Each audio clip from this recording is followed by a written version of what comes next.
Yang terhormat Bapak-Bapak, Ibu-Ibu, salam Pancasila.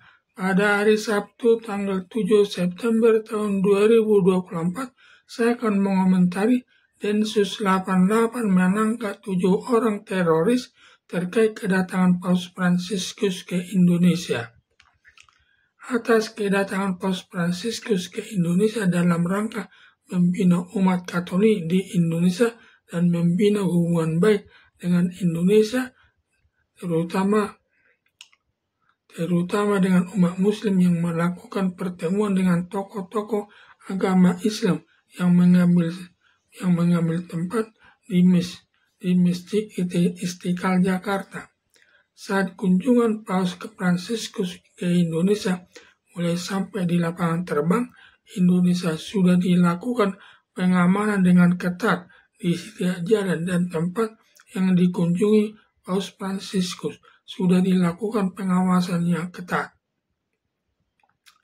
Selama Paus berada di Jakarta, teroris sudah melakukan kegiatan yang sifatnya menakut-nakuti berupa menyebarkan berbagai gambar-gambar yang menakutkan, seperti gambar ledakan bom untuk menakut-nakuti pihak Paus Fransiskus bersama rombongannya.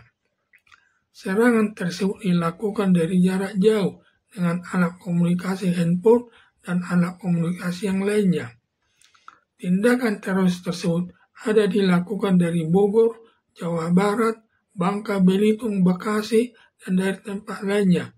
Sudah akan ada menyerang Paus Fransiskus, tetapi tidak jadi diduga sudah dilakukan penangkapan oleh Densus 88 sebanyak 7 orang teroris tersebut. Setelah Paus Fransiskus meninggalkan Indonesia sekira jam 10 WIB pada hari Jumat tanggal 6 September tahun 2024 menuju negara Papua Nugini. Setelah Paus Fransiskus meninggalkan Indonesia menuju negara Papua Nugini, baru Densus 88 menjelaskan penangkapan 7 orang teroris tersebut, dan sekarang ke-7 teroris tersebut sudah diamankan, sedang dilakukan pemeriksaan, terutama tujuan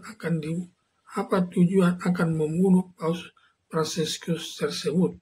Siapa saja temannya yang melakukannya. Dalam hal ini Densus 88 berhasil mengamankan kunjungan Paus Fransiskus hingga meninggalkan Indonesia menuju negara Papua Nugini. Keberhasilan Densus 88 menangkap 7 orang teroris perlu diacungkan jempol.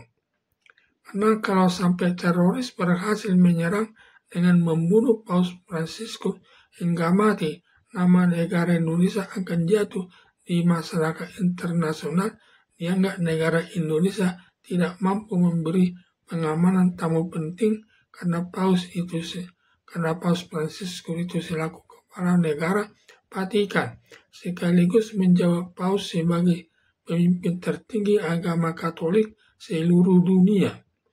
Selama Paus Fransiskus berada di Indonesia, berhasil melakukan berbagai kegiatan. Pertama, menerima penghormatan negara di Istana Negara.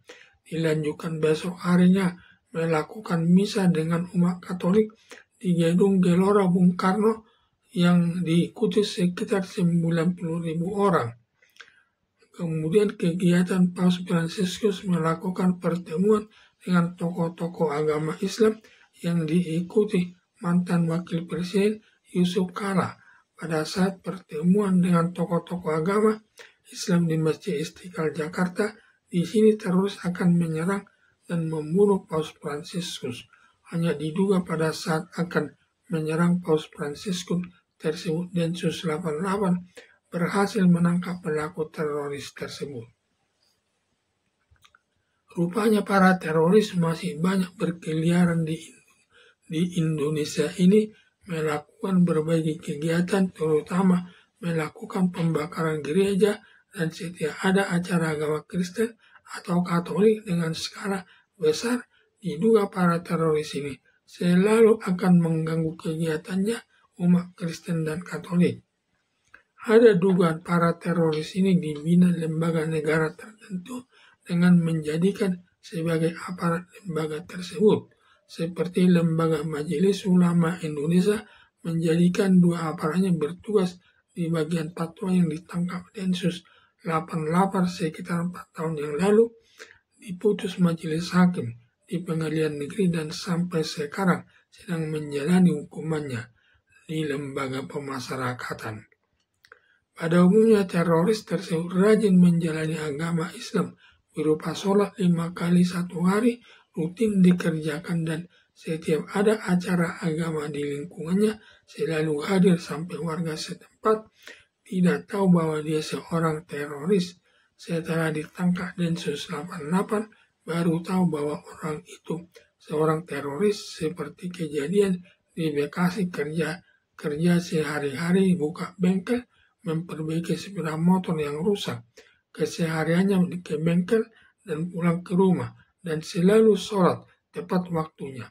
Pada saat menangkap orang bengkel tersebut baru masyarakat tahu bahwa pemilik bengkel tersebut seorang teroris. Sering warga masyarakat merasa tertipu dianggapnya orang baik ternyata teroris. Sebaiknya warga masyarakat agar memperhatikan perilaku umatnya yang mencurigakan. Bila sampai tahu dirinya sebagai teroris, agar segera dilaporkan kepada pihak yang berwajib untuk dilakukan penangkapan demi menjaga keamanan dan ketertiban di tengah-tengah masyarakat. Salah satu masalah kesulitan menangkap teroris di Indonesia karena negara Indonesia mayoritas penduduk beragama Islam. Juga di Indonesia yang dikelompokkan teroris pada umumnya beragama Islam yang membaur di tengah-tengah masyarakat yang beragama Islam. Bahkan sebagian ada yang mendukungnya, seakan tindakan teroris ini membela agama Islam yang selalu menyerang orang kafir atau non-muslim, seperti Ustaz Abdul Somad sering dalam ceramahnya menyatakan kafir itu halal darahnya. Maksudnya orang non-muslim disebut kafir, sah-sah saja dibunuh, seperti yang sering kita mendengar adanya pembakaran gereja di mana-mana, baik di Surabaya, Jawa Tengah, Jakarta, dan daerah Indonesia Timur, dari daerah Poso dan tempat lainnya, serta melakukan pembubaran umat Kristen yang sedang melakukan ibadahnya sesuai agama Kristen, dan ada pembubaran ibadah 2 rosario yang dilakukan putra-putri mahasiswa Universitas Pamulang di salah satu rumah masuk wilayah Provinsi Banten, sampai ada siswa wanita dipukul sampai mengeluarkan darah yang dilakukan pengurus desa. Melihat hal tersebut, negara Indonesia belum bersih dari perbuatan terorisme masih suka terjadi pada saat ada acara besar terkait acara agama Kristen dan Katolik. Harapan saya, untunglah selama kunjungan Paus Fransiskus hingga meninggalkan Indonesia menuju negara Papua Nugini tanpa ada kejadian berarti. Semua tidak terlepas dari peranan Densus 88 dapat menanggulanginya hingga semua kegiatan Paus Fransiskus berjalan baik tanpa ada sesuatu masalah besar yang terjadi. Sekian dan terima kasih.